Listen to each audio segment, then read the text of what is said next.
Dans un cadre exceptionnel, les nouveaux étudiants ingénieurs de l'université Pierre et Marie Curie vont avoir accès à la rentrée prochaine à de nouveaux bâtiments installés à Saint-Cyr-l'École.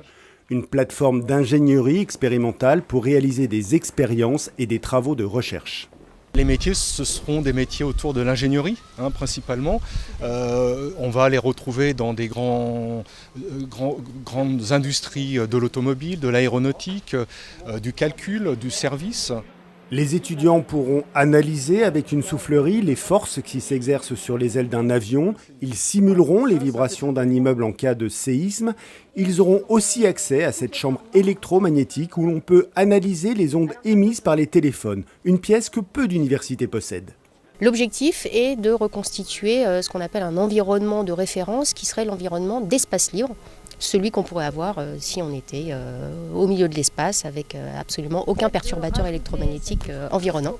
Certains s'orienteront vers la robotique sur roue ou dans l'eau avec ces mini-sous-marins capables de s'orienter uniquement grâce à leur sonar. Des robots guidés que l'on trouve déjà sur de nombreux sites industriels.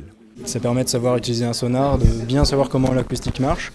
Enfin, parmi toutes les matières étudiées, les énergies propres et renouvelables, comme les panneaux solaires, où l'on va pouvoir mesurer les performances des panneaux photovoltaïques sur une vraie maison. Un site modernisé qui va conforter la place de première université française dans les domaines de l'ingénierie, la technologie et les sciences informatiques. L'UPMC se hisse à la 4e place européenne et à la 32e mondiale.